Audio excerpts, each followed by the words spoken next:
The big thing about blockchain in banking is that it's reinventing the infrastructure that enables us to transact globally between institutions in real time. And that's a fantastic change to the whole back office infrastructure of banking.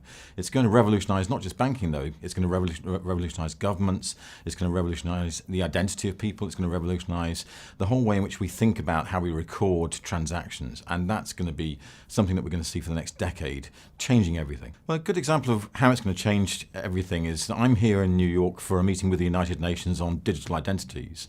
And the aim is to get 1.9 billion people who currently have no identity because they have no home, no fixed abode, no signature, they can't read, they can't write, and give them a digital identity based on a mobile phone using a blockchain protocol structure. That's the aim. Whether we can achieve that in the near term is a challenge. We'll certainly achieve it in the long term.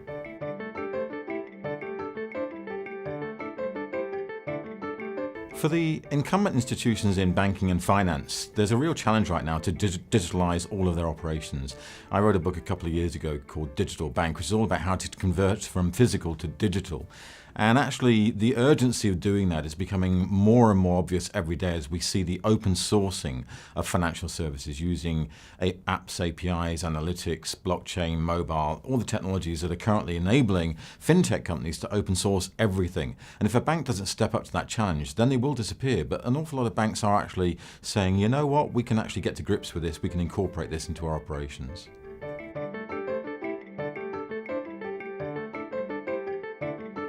A decade from now is obviously something that's difficult to predict. It always is when you look at the future, but I imagine it will be a world where we don't even think about paying. We just live our lives, and constructed around our lives is a digital support system that we don't think of as the internet. It's just there. So we don't think about searching for things. We just get answers. We don't think about paying for things. We just get and consume. We don't think about going out and actually trying to find stuff. It's just there for us. So the whole digital platform, the internet, is all around us, in our cars, in our homes, in our lives, in our pockets, in our purses. It's just everywhere. And at that point, you know, the whole idea of science fiction where Captain Kirk never takes out his wallet is realized. You know, you never see Captain Kirk pay for anything. You never see anything in the Star Wars world involving money. It doesn't need money because no one pays for anything anymore. It's just around them as digital debits and credits.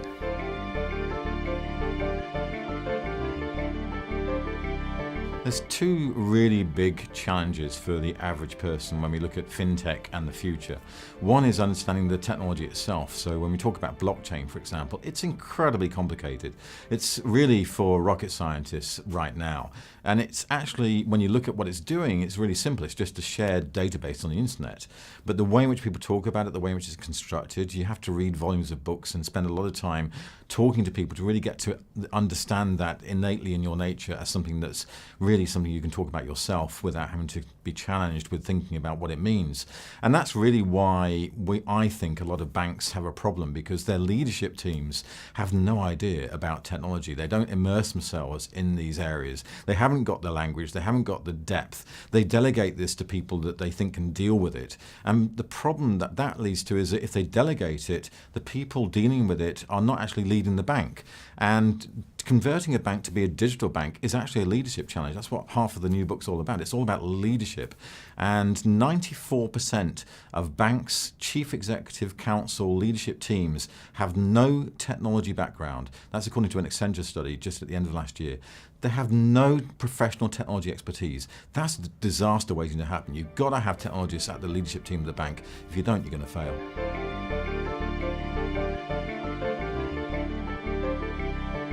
Everyone's got really excited about FinTech in the last couple of years, and there's been a lot of hype. Unfortunately, when you have hype, you end up with a bubble, and if you have a bubble, it's always going to burst. And so we will see failures in FinTech. And a lot of the companies that have been discussed as being unicorns, billion-dollar plus valuation companies, will disappear, implode, and go away. It's all down to, do they have the managerial team, the technical capabilities, the commercial acumen to really be successful? Now, there are some that will be globally successful, and that's why everyone's excited. Because just like there's a dot-com bust, You still have Amazon, you still have Alibaba, you still have Google. There are successful, massive companies that corner the marketplace. That's what's going to happen with FinTech. There will be global brand names that appear, and for those who invested in those global brand names, they'll reap massive rewards. Unfortunately, there will still be a lot of failures along the way. You have to live with that.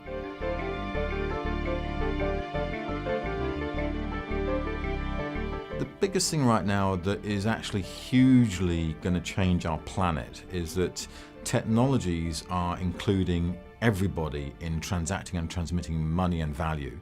So today, only 2 billion people actually have bank accounts, but there's 7 billion people on that planet. What do the other 5 billion people do? Well, they actually spend a lot of money to move their cash between cities and villages. And what's happening in Africa, Philippines, Indonesia, Latin America is we're suddenly seeing that people can transact and transmit money through a mobile network for almost nothing in real time immediately. So you've now got 7 billion people who can not only send money, but they can receive money and also sell on their mobile phone. Suddenly, every mobile phone becomes a point of sale. That's absolutely transformational for this planet. I call it the fourth revolution in human civilization, because for the first time, everybody on the planet can communicate one-to-one, peer-to-peer, in real time, globally, immediately, for almost nothing. That's transformational.